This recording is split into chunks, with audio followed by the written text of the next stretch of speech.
Block रे व्यापक घोटाला सरकारी अनुदान खर्च न हुई टंका खाई सरपंच बराहीपुर सरपंच रश्मिता स्वाईं विरोध में आसी संगीन अभियोग 13 मास तले सरपंच पंचायत तत्कालीन पंचायत संप्रसारण अधिकारी देवेंद्र बेउरा को मोहरा करी 1,68,000 टंका आत्मसात करिथिबा अभियोग होईछि। ए सरकारी अनुदान 14 फाइनान्स अनुदान रे बराहीपुर पंचायत को मिलता 6/7/2023 मसीह उक्त अर्थ को बेआईन भाव जेनेल अकाउंट को ट्रांसफर करा तथ्य हस्तगत होईछि। पंचायत कार्यालय और राजीव गांधी सेवा केन्द्र में एसी लगाइबा पई पंचायत बैठक रे रेजुलेशन करी संपूर्ण टंका लुटि दिया जाइथिला। गत 20/8/2024 रे पंचायत 5 जन वार्ड मेंबर ए दुर्नीति बाबद रे जिलापाल और विजिलेंस को अभियोग करथिले। आज जिला डीपीओ गीताराणी आचार्य बराहीपुर पंचायत रे पहुंची अभियोग तदंत करथिले। महिला सरपंच बदल में दादा धीरेन्द्र स्वाई तदंत बेले उपस्थित थिले। 13 मास तलू मिथ्या भाउचर दे लक्षाधिक टंका हड़प करिथिबा सरपंच तदंत भୟରେ आज तरबरिया भावे 2टी एसी पंचायत राजीव गांधी सेवा केन्द्र में पहुंची दोषमुक्त पाई उद्यम करने देखा मिलता। तेज सबुठ आश्चर्यर कथा आज जो एसी अणाइला ताहा मैन्युफैक्चरिंग तारीख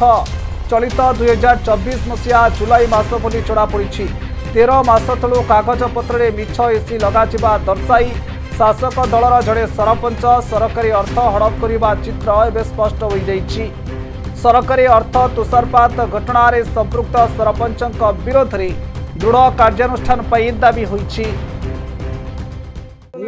किशोर कुमार राउत बराहीपुर ग्राम पंचायत बराहीपुर। आज्ञा ये एसी जो दुर्नीति होती आम आरटीआई तथ्य अनुसार जाना पारे ये एसी किणाई लगाई 9/7/2023 ठारू किंतु आज पर्यंत एसी लगी आज 23/8/2024 प्राय 14 मास 13 मास पर आज सकाल तरबरिया एसीटा राजीव सेवा केन्द्र लगे जोटा कि से कैशुरे मेनसन पंचायत घर गोटे लगे राजीव सेवा केन्द्र गोटे लगे या जो एसी लगे भाउचर मिथ्या भाउचर देते 9/7/2023 किंतु एसी मैन्युफैक्चर डेट हूँ जुलाई 2024। यहाँ संपूर्ण पैसाटा को लेकिन पाखे रखी काम करते जोड़ा संपूर्ण मिसिया पर्सन अटे एवं या द्वारा से पीओ एवं अच्छा सरपंच क्रिमिनाल प्रोसीडिंग कर बांधा कथा दुर्नीति है पंचायत पैसा 2टा कलभर जाए ओसंग पंचायत तार भी प्रमाण अच्छी कलभर तो मुंडे नहीं पारे नुचे नगदेनि कलभर उपर पड़ी 2टा कलभर है पुणी ओसंग पंचायत बराहीपुर ग्राम पंचायत पैसा आपर आम कम्प्लेन देवु कटक जिला पैसा पुरी जिले में खर्च करेंगे पीडी महोदय ताले बराहीपुर पंचायत पैसा ओसंग खर्च हो पार आम दाबी करूँ सरपंच को डिसमिस कर सस्पेंड कर आरेस्ट कर भीतर पुरातु पेमेंट कर दी जाती कि सरपंच निजे कि ना मुझे करना मुझे रिटायर्ड हो पड़े जोड़े तो किना रेजुलेशन गोटे जीपी ऑफिस गोटे बीएनआरएस की बिल्डिंग तो बीएनआरएस बिल्डिंग में देखुँ लगी केबे लगला मु कहि परना ता हिसाब मु रखिनी आपन समय लागि थले कि आपन ना ना मो समय लागि पंचायत ऑफिस लागि छि कि ना गर्दी लागि ना केते टंका आपन देइ चंते 2टा एसी बाबद बिल 1,35,000 से तांकर नै चंते के नै चंते सरपंच एवं आपन उभय सरपंच रिप्रेजेंटेटिव के आ ये धरणे बाबू भलो ना कोन के कथा धीरेन्द्र ना जानन धीरेन्द्र स्वयं बा से नै चंते टंका उठे से नै चंते आपन तांको उभय अकाउंट रो माने जॉइंट साइन रे दिया नै आपन भाबुचंती ए जो एसी ठीक हो लागिथिला एबे आपन भाबुचंती एसी लागिथिला पंचायत रे मु तो बारंबार कहू लगे दियो तोडा काई रखि जा जाके लगे न थले एबे को कंप्लेन कर लगेले ये तो जो लगे जोनी से तो 2 मास तलर तयारी दिनस रखिथिले कोन मु कहि परन सेटा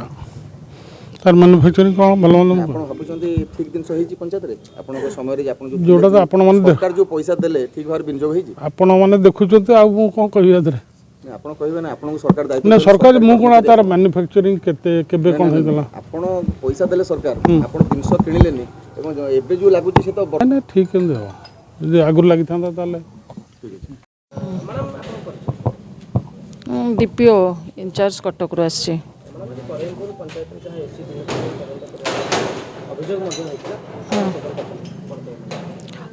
वर्तमान जहाँ मु देखिली मु तो निश्चित भाव हायर अथॉरिटी को जनइबी आ मो रिपोर्ट भी मु देबी किंतु ए पूर्णांग रिपोर्ट पे आउ टिके समय दरकार आपण मैंने भी जानी एटा टाइम नब आउ टिके मत रेकर्ड पत्र भी देखिबार अच्छी प्राथमिक तदंत निश्चित भाव तो ये ठीक ही नहीं ठीक नहीं ये तो क्वाइट ऑब्वियस आ कहबी कौन हम निश्चित भाव ना कोटी कोटी आस अच्छा कौन पे आस एसी कोटी कोटी मांगा अच्छा यहाँ बरहमपुर मांगा अच्छा आज के तारीख 23 कौन 23/8 अगस्त मास 23 अगस्त लगे अगस्त 2024 कुह पूरा भल डेटा पूरा भल ब्यूरो रिपोर्ट आजिर खबर।